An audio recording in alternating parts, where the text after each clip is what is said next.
Well, today's the last Sunday of ordinary time before we start Lent, and so get your alleluias out of your system, because we'll all see you this Wednesday for Ash Wednesday. My message today is short and sweet. I have just one question that I want you to ponder, maybe throughout Lent. Here it is. When all is said and done, how do you want your life to be summed up? How do you want to be remembered?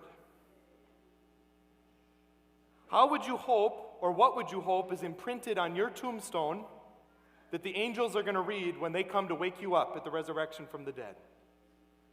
How do you hope that your life is summed up? Now, you might be thinking, well, that's a morbid question, perhaps, but I think one way to look at that is not actually as a morbid question. It's like a marathon runner who's aware of how much longer is in the race, and he's thinking about the finish line. That actually affects the way that you run the race. If you have 26 miles left, if you've only run 0.6, you're going to run that race differently than when you have a mile left. And so the point is, it's actually really helpful to think about these things. How do you want to be remembered? How do you want your life to be summed up? And mine as well. Well, how is his life summed up? If we're followers of him, we should want our life to be summed up the same way.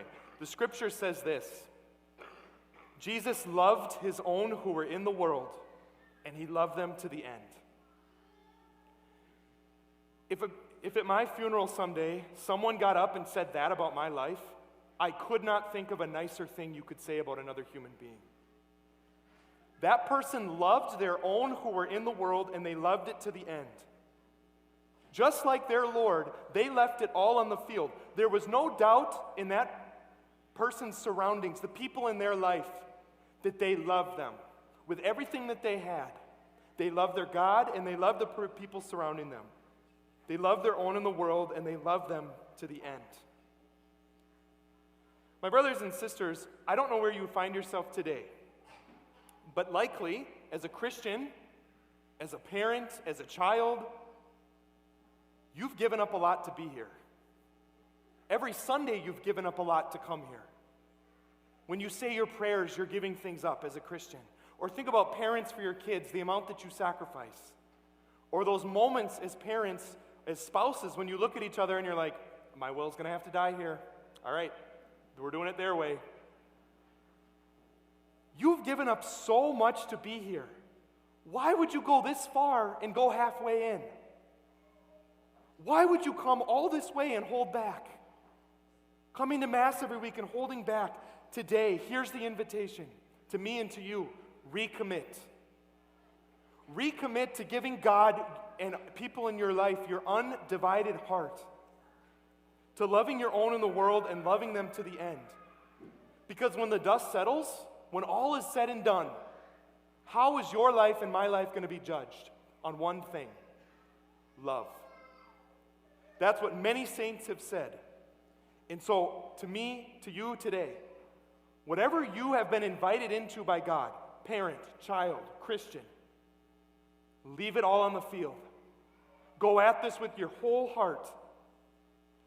What makes this come up in my mind is this week I went to a dinner at a family's house, and I was so blown away. You know when you go into someone's life and you just realize that they're living in a certain way that inspires you. It wasn't like, oh my gosh, I feel bad for the way that I'm living, Father Ryan, but it was like, oh my gosh, the way that they're living, I want to live like that. How were they living? Phones were down, they were focused on each other. They said their prayers and they were loving each other right from the heart. The thank yous, the sorries, the I love yous were all being said. And when I left that night, I thought, you know what? As they go to bed tonight, if God forbid one of them didn't wake up in the morning, they will have left it all on the field. They were living that way with nothing held back. I was so inspired. I'm like, do I live that way? I want to live that way.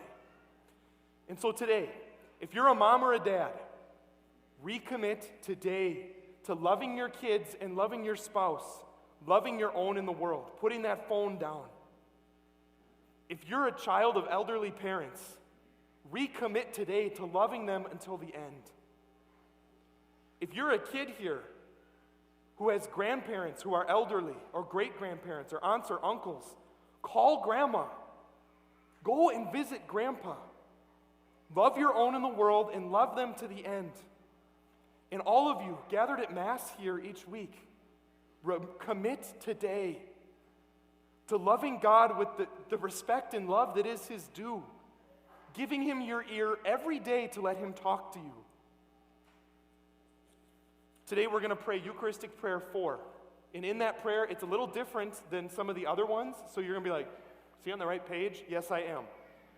You're going to hear the phrase, "He loved His own in the world and He loved them to the end." That's intentional. Pray that with your whole heart. Because the point I'm trying to get across to you today is summed up well in this country song, actually. It's called "Till You Can't" by Cody Johnson. And so in this country song, he goes through all of these different situations in life where we might be tempted to go halfway. So for example, you can tell your old man that you'll do some largemouth fishing another time. You've got too much on your plate to bait and cast a line. You can always put a rain check in his hand until you can't. There's a box of greasy parts sitting in the trunk of that 65, waiting for you and Granddad to bring it back to life. You can always fix up that Pontiac until you can't. And then he says, take that phone call from your mama and just talk away, because you're never going to know how bad you wanna until you can't someday. And then this is the kicker. Don't wait on tomorrow. Tomorrow may not show. Say your sorries. Say your I love yous. Because man, you never know. If you've got a chance, take it. Take it while you've got a chance. If you've got a dream, chase it. Because your dream won't chase you back. And here it is. If you're going to love somebody, hold them as long and as strong and as close as you can until you can't. That's country music's way of saying to us what Jesus' life is summed up as. He loved His own who were in the world, and He loved them to the end. There is no nicer thing that you could say about someone to sum up their life. This is not me saying, let's look back into the past and feel bad for when we haven't loved perfectly. Nobody loves perfectly. Welcome to the club. This is a future-looking homily, starting now. The invitation here to love your own in the world and to love them to the end, to leave it on the field. And so I ask you again, how do you want your life to be summed up? For me and for you, our answer as Christians emphatically is that we loved until our very last breath.